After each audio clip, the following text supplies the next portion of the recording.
Hello everyone. Now in our structure, today we are going to see our next topic, SI system of units. SI system of units. Now before we going to see our next topic, in a previous video we showed that introduction about our subject. So first of all, what is engineering mechanics? ઇજનેરી યંત્ર વિજ્ઞાન એટલે શું, કોને કહેવામાં આવે છે? સો યંત્રશાસ્ત્રના નિયમો અને સિદ્ધાંતોનો ઉપયોગ કરી જેમાં ઇજનેરી પ્રશ્નોનો ઉકેલ મેળવવામાં આવે તો તેવી પ્રયુક્ત વિજ્ઞાનની શાખાને ઇજનેરી યંત્ર વિજ્ઞાન એન્જિનિયરિંગ મિકેનિક્સ કહેવામાં આવે છે. બરાબર છે કે આપણે મિકેનિક્સના નિયમો અને સિદ્ધાંતોનો ઉપયોગ કરી જે એન્જિનિયરિંગ પ્રોબ્લેમ હોય એને સોલ્વ કરવા. બરાબર છે. તેવી એક એપ્લાઇડ સાયન્સની શાખાને આપણે ઇજનેરી યંત્ર વિજ્ઞાન કહેવામાં આવે છે. બરાબર છે. તો એન્જિનિયરિંગ મિકેનિક્સના બે પ્રકાર છે, એક તો સ્ટેટિક્સ અને ડાયનેમિક. તો સ્ટેટિકમાં શું આવશે કે જેમાં સ્થિર વસ્તુ પર લાગતા બળો અને તેની અસરોનો અભ્યાસ કરવામાં આવે છે. ડાયનેમિકમાં શું આવશે, જેમાં ગતિમાન વસ્તુઓ પર લાગતા બળો અને તેની અસરોનો અભ્યાસ કરવામાં આવે છે. ડાયનેમિકમાં બે પ્રકાર આવશે, એક તો કાઇનેટિક્સ અને કાઇનેમેટિક્સ, બળગતિ વિજ્ઞાન અને શુદ્ધ ગતિ વિજ્ઞાન. તો કાઇનેમિક્સમાં કે જેમાં ગતિ ઉત્પન્ન કરનાર બળો અને ગતિ બંનેનો અભ્યાસ કરવામાં આવે છે. બરાબર. બળગતિ વિજ્ઞાનમાં શું આવશે, ગતિ ઉત્પન્ન કરનાર બળો અને ગતિ બંનેનો અભ્યાસ કરવામાં આવે છે. અને શુદ્ધ ગતિ વિજ્ઞાન કે જેમાં માત્ર બળોથી ઉત્પન્ન થતી ગતિનો અભ્યાસ કરવામાં આવે છે. Next, scalar and vector quantities. અદિશ રાશિઓ, સ્કેલર ક્વોન્ટિટી કે જે ભૌતિક રાશિને દર્શાવવા માટે માત્ર મૂલ્યની જરૂર પડે છે, દિશાની જરૂર નથી, તેવી ભૌતિક રાશિને અદિશ રાશિ કહે છે. કે જે ફિઝિકલ ક્વોન્ટિટી, બરાબર છે, કે ભૌતિક રાશિને દર્શાવવા માટે માત્ર મેગ્નિટ્યુડ મૂલ્યની જરૂર પડે છે તો અને દિશાની જરૂર નથી, તો તેવી ભૌતિક રાશિને અદિશ રાશિ કહેવાય છે. બરાબર. ફોર એક્ઝામ્પલ, લંબાઈ, કદ, દળ, માસ, દળ એટલે જ માસ, બરાબર, ઘનતા, સમય, તાપમાન, અંતર અને ક્ષેત્રફળ અને કાર્ય.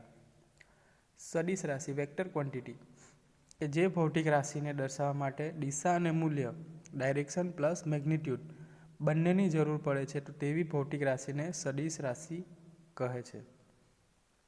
ફોર એક્ઝામ્પલ, બળ, રેખીય સ્થાનાંતર, રેખીય વેગ, રેખીય પ્રવેગ, વજન, વેગમાન, કોણીય સ્થાનાંતર, કોણીય વેગ અને કોણીય પ્રવેગ. નાવ ફંડામેન્ટલ યુનિટ્સ, મૂળભૂત એકમો. તો કોઈ પણ ભૌતિક રાશિને દર્શાવવા માટે એકમની જરૂર પડે છે, પરંતુ પ્રાચીન કાળમાં જુદા જુદા પ્રદેશના લોકો એક જ રાશિ માટે જુદા જુદા એકમો વાપરતા. આથી બીજા પ્રદેશના લોકો સાથે વસ્તુનો વિનિમય કરવામાં અગવડતા ઊભી થતી. આ અગવડતા વિવિધ દેશો વચ્ચે વેપારનો વિકાસ થતાં વધવા લાગી. આથી વેપારથી એકબીજા સાથે જોડાયેલા દેશોના વૈજ્ઞાનિકોએ ભેગા મળીને લંબાઈ, દ્રવ્યમાન અને સમય એ ત્રણ રાશિને મૂળભૂત રાશિઓ તરીકે સ્વીકારી અને આ ત્રણ રાશિના એકમોને મૂળભૂત એકમો તરીકે માન્યતા આપી. આમ લંબાઈ, દ્રવ્યમાન અને સમયના એકમોને મૂળભૂત એકમો કહે છે. મૂળભૂત રાશિ, મૂળભૂત એકમ. ત્રણ આપણી મૂળભૂત રાશિઓ છે, લંબાઈ, દ્રવ્યમાન અને સમય. મૂળભૂત એકમો છે મીટર, કિલોગ્રામ અને સેકન્ડ. ડિરાઇવ્ડ યુનિટ, વ્યુત્પાદિત એકમો, બરાબર છે, જે એકમો મૂળભૂત એકમોમાંથી ડિરાઇવ કરવામાં મેળવવામાં આવે તેને શું કહેવામાં આવે છે, ડિરાઇવ્ડ યુનિટ. તો કેટલીક ભૌતિક રાશિનો દર્શાવવા માટે એક કરતાં વધારે મૂળભૂત એકમોના સંયોજનની જરૂર પડે છે. આવા સંયોજિત એકમોને વ્યુત્પાદિત એકમ કહે છે, એટલે કે ડિરાઇવ્ડ યુનિટ્સ. તો દાખલા તરીકે રેખીય વેગમાનનો એકમ metre second, metre per second, જેમાં લંબાઈ અને સમયના એકમોનું સંયોજન છે. ક્ષેત્રફળનો એકમ મીટર સ્ક્વેર, તો જેમાં લંબાઈના એકમનું સંયોજન છે. નાવ એકમોની પદ્ધતિઓ, system of units. There are three types of system of units. It's British system, metric system and SI system, Indian standard. So in a metric system there are also two types, it is CGS system and MKS system. So in a British system આ પદ્ધતિનો ઉપયોગ મોટા ભાગે Britain, રાષ્ટ્ર સમૂહના દેશો તથા અમેરિકામાં થાય છે. આ પદ્ધતિમાં લંબાઈનો એકમ ફૂટ, દ્રવ્યમાનનો એકમ પાઉન્ડ, સમયનો એકમ સેકન્ડ છે. CGS સિસ્ટમ બરાબર છે. બ્રિટિશ સિસ્ટમને આપણે FPS સિસ્ટમ પણ કહેવામાં આવે છે. બરાબર છે, ફૂટ, પાઉન્ડ અને સેકન્ડ. CGS સિસ્ટમ આ મેટ્રિક પદ્ધતિ છે જે ફ્રાન્સ અને દુનિયાના બીજા દેશોમાં પ્રચલિત છે. ભારતે મેટ્રિક પદ્ધતિ અપનાવી છે. આ પદ્ધતિમાં લંબાઈનો એકમ સેન્ટીમીટર, દ્રવ્યમાનનો એકમ ગ્રામ, સમયનો એકમ સેકન્ડ. સેન્ટીમીટર, ગ્રામ, સેકન્ડ. MKS સિસ્ટમ આ પણ એક મેટ્રિક પદ્ધતિ છે. આ પદ્ધતિમાં લંબાઈનો એકમ મીટર, દ્રવ્યમાનનો એકમ કિલોગ્રામ, સમયનો એકમ સેકન્ડ છે. મીટર, કિલોગ્રામ અને સેકન્ડ.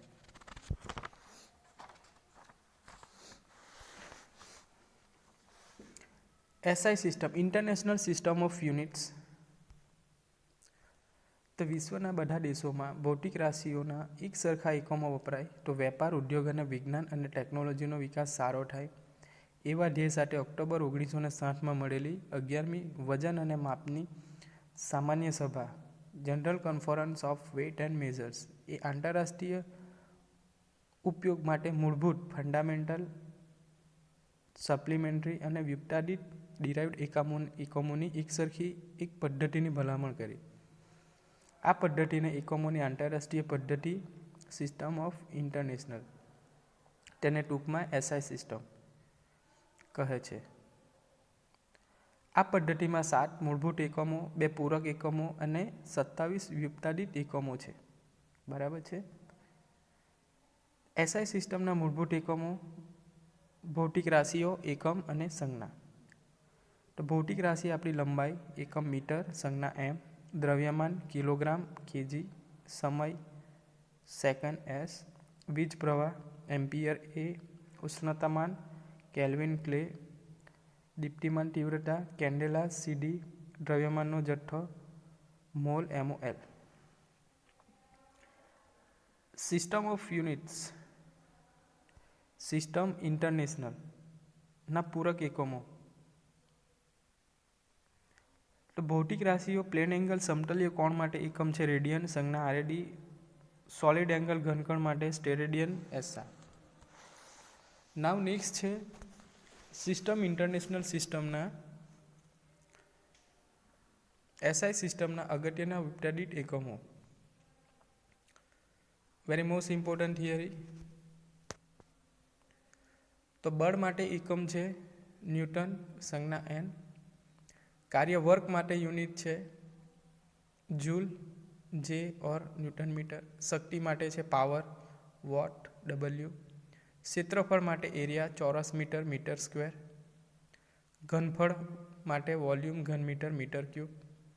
દબાણ માટે પ્રેશર, યુનિટ છે પાસ્કલ, ન્યૂટન પર મીટર સ્ક્વેર. ઘનતાનો એકમ છે ડેન્સિટી, કિલોગ્રામ મીટર ક્યુબ. રેખીય વેગ કે ઝડપ, velocity of speed, metre per second. રેખીય પ્રવેગ, acceleration, metre per second square.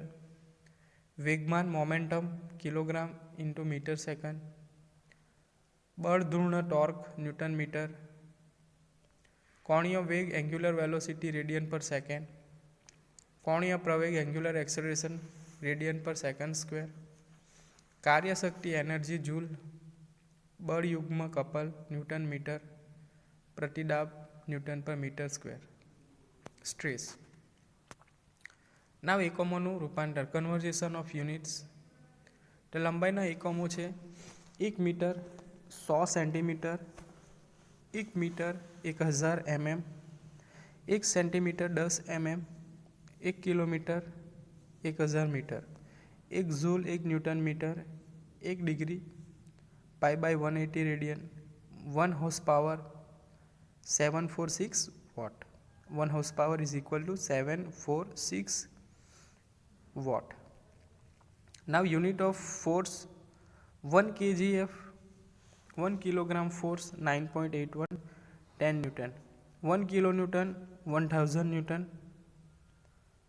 1 Newton 10 raised to minus 3 kilonewton, 1 mn 10 cube kilonewton, 1 mn 10 cube kilonewton 10 raised to 6 Newton, 1 Newton 10 raised to minus 6 mn equal to 10 raised to minus 6 kn. N is equal to Newton, Kn equal to kilonewton, Mn equal to mega Newton. Now here some definition is given, important definition. So first, what is statics, what is dynamic, what is kinetics, kinematics, scalar quantity, vector quantity, and some fundamental unit. Statics કે engineering મિકેનિક્સની એવી શાખા કે જેમાં સ્થિર વસ્તુ પર લાગતા બળો અને તેની અસરોનો અભ્યાસ કરવામાં આવે એને શું કહેવાય? સ્ટેટિક. ડાયનેમિક એન્જિનિયરિંગ મિકેનિક્સની એવી શાખા છે જેમાં ગતિમાન વસ્તુઓ પર લાગતા બળો અને તેની અસરનો અભ્યાસ કરવામાં આવે છે. કાઇનેટિક્સ કે ડાયનેમિક્સની એવી શાખા કે જેમાં પદાર્થમાં ગતિ ઉત્પન્ન કરનાર બળો અને ગતિ બંનેનો અભ્યાસ કરવામાં આવે છે. કાઇનેમેટિક્સ શુદ્ધ ગતિ વિજ્ઞાન. ડાયનેમિક્સ એક એવી શાખા કે જેમાં માત્ર બળોની ઉત્પન્ન થતી ગતિનો જ અભ્યાસ કરવામાં આવે છે. અદિશ રાશિ, સ્કેલર ક્વોન્ટિટી કે ભૌતિક રાશિને દર્શાવવા માટે માત્ર મેગ્નિટ્યુડની જરૂર પડે છે, દિશાની જરૂર હોતી નથી, તો તેવી ભૌતિક રાશિને અદિશ રાશિ કહે છે. દાખલા તરીકે લંબાઈ, દળ, સમય, અંતર, કદ, ઘનતા, તાપમાન, ક્ષેત્રફળ વગેરે. સદિશ રાશિ વેક્ટર ક્વોન્ટિટી કે જે ભૌતિક રાશિને દર્શાવવા માટે માત્ર દિશા અને મૂલ્યની જરૂર પડે છે, બંનેની જરૂર પડે છે, તો તે ભૌતિક રાશિને સદિશ રાશિ કહે છે. દાખલા તરીકે બળ, સ્થાનાંતર, વેગ, પ્રવેગ, વેગમાન, કોણીય વેગ, કોણીય પ્રવેગ વગેરે. મૂળભૂત એકમો લંબાઈ, દ્રવ્યમાન, સમય. આ ત્રણ રાશિ એકમોને મૂળભૂત એકમો કહેવાય છે. અગત્યના ટૂંકા પ્રશ્નો. તો ફર્સ્ટ, ઝડપે અદિશ રાશિ છે. મૂળભૂત રાશિઓ કઈ કઈ છે? લંબાઈ, દળ, સમય. શક્તિનો SI એકમ વોટ છે. ઘનતાનો એકમ કિલોગ્રામ મીટર ક્યુબ છે. 1 kg 9.81 newton, 1 mn mega newton 10⁶ newton. આંતરરાષ્ટ્રીય ક્ષેત્રે વપરાતી એકમ પદ્ધતિ SI પદ્ધતિ છે. SI પદ્ધતિમાં બળનો એકમ ન્યૂટન છે. 1 પાસ્કલ 1 ન્યૂટન પર મીટર સ્ક્વેર. એન્જિનિયરિંગ મિકેનિક્સની એવી શાખા જેમાં માત્ર ગતિનો જ અભ્યાસ થાય છે, બળોનો અભ્યાસ થતો નથી, તો તેને કાઇનેમેટિક્સ કહે છે. બરાબર. તો ફર્સ્ટ ચેપ્ટર ઓવર. બરાબર. Most important chapter.